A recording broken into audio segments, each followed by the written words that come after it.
And let's get you all the updates that you need to know on what's playing out in Ukraine on day 33. Right now, the focus is on dialogue and talks that are happening between Ukraine and Russia. The latest round will happen today. Again, it's going to be a face-to-face dialogue, and this time it's happening in Turkey. So Turkey essentially is playing the mediator between Ukraine and Russia. Everyone's been talking about Russia now moving to phase 2 of its invasion plan. And that's why this round of negotiation, the 6th round of talks to broker a middle ground, is very, very crucial. This is the second time that Turkey is hosting this dialogue between Ukraine and Russia. Ukrainian President Volodymyr Zelensky has accused the West of lacking courage as his country fights to stave off Russia's invasion. Zelensky has alleged that the West is playing ping-pong over how and who should deliver the fighter jets to Ukraine.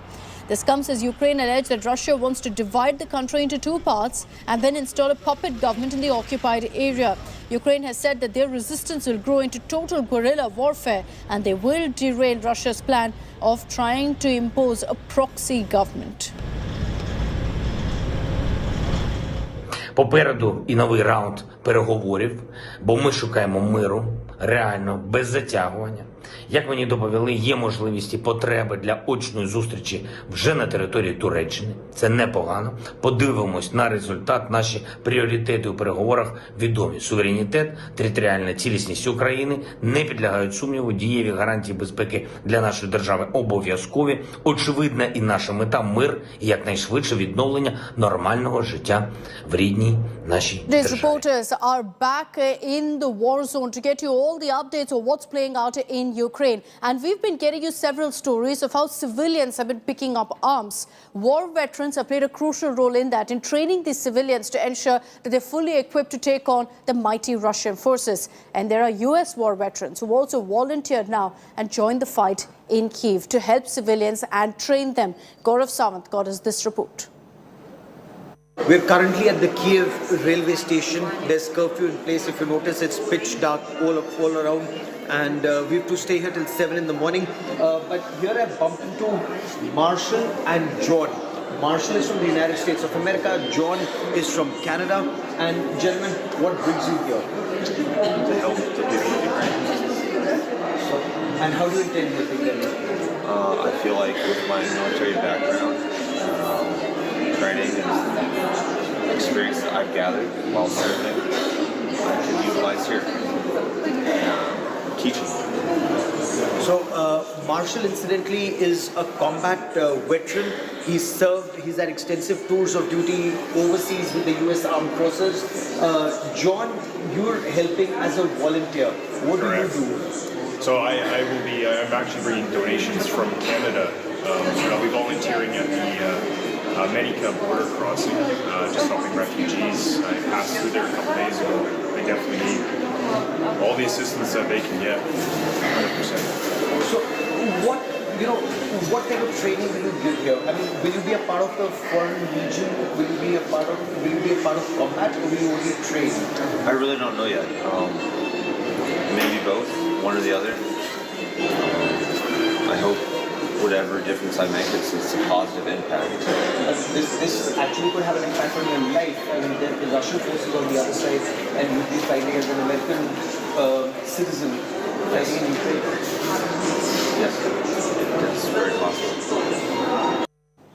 Now, in Ukraine, there is a complicated situation on ground because not just are parts of Ukraine, people who want the Zelensky government and who want independence from Russia having to fight Russian troops, but also Russian-backed rebels. And this is particularly in eastern parts of Ukraine, what's known as the Donetsk region. This part is largely Russian-backed rebels. And these areas too, there is an all-out fight because Ukraine now is fighting the war on 2 fronts, essentially. Geeta Mohan was in Donetsk region. She filed this report for us.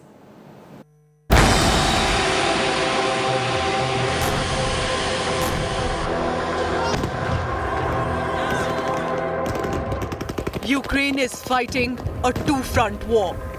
One with Russian invasion forces and the other with Russian-backed rebels of Donetsk, who call themselves the Donetsk People's Republic, a separatist region which is pitted against the Ukraine rule.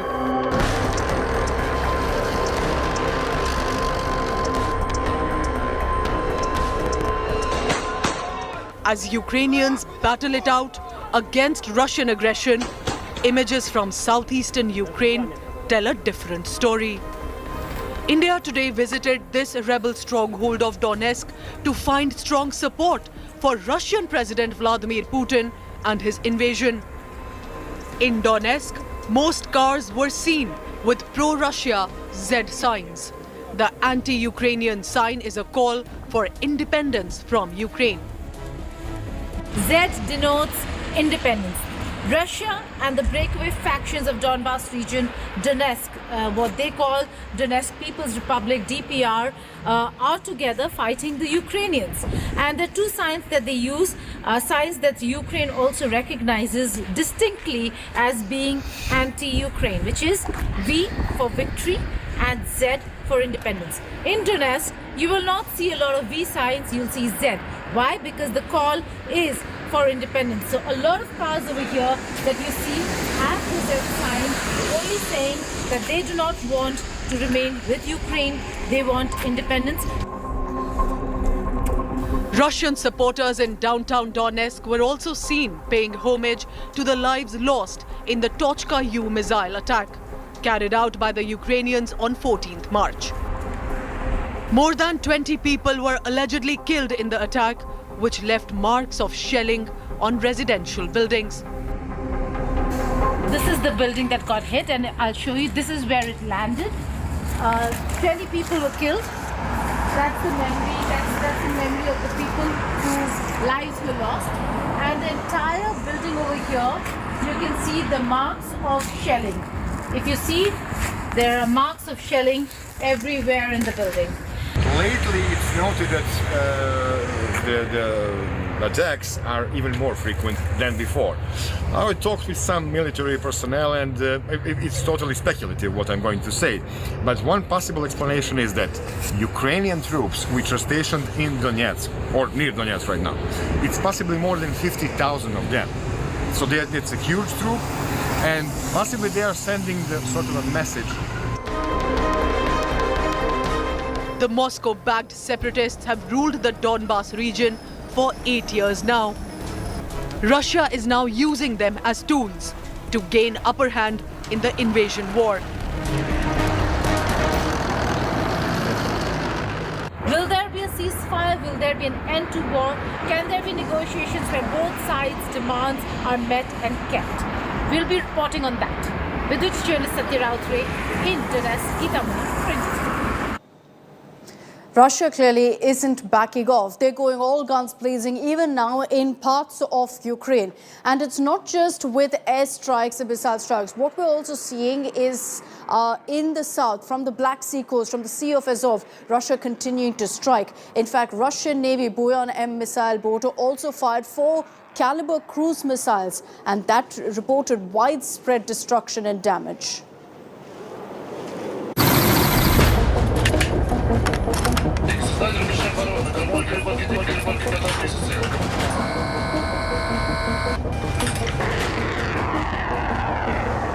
A brooding night sky over the Black Sea, torn apart by 4 caliber cruise missiles launched from a Russian Navy Buyan M missile boat. Their targets, Ukrainian sites near the country's capital, Kyiv.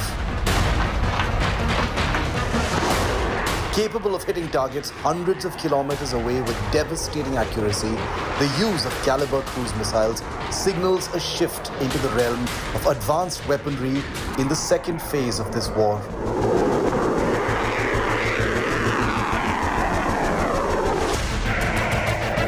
The Russian Ministry of Defense has flaunted this video of the Iskander short-range ballistic missile as well, being used to target a claimed foreign mercenary unit using a Kyiv shopping mall as a reloading base for its rocket units.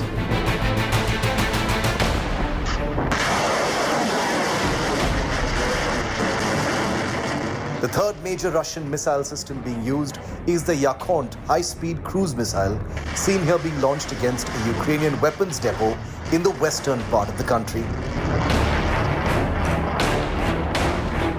The Yakhont is a progenitor of the Indo-Russian BrahMos missile in service with the Indian Armed Forces.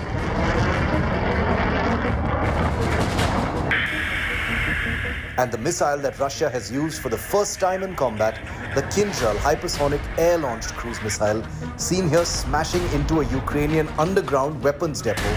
The Kinzhal is a nuclear-capable weapon that has of course been used only with conventional warheads in Ukraine.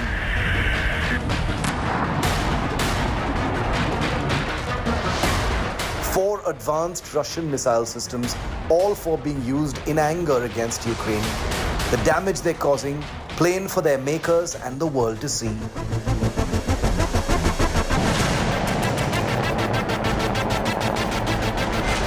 Of course, there's another Russian missile that's on operational alert amidst this Ukrainian crisis.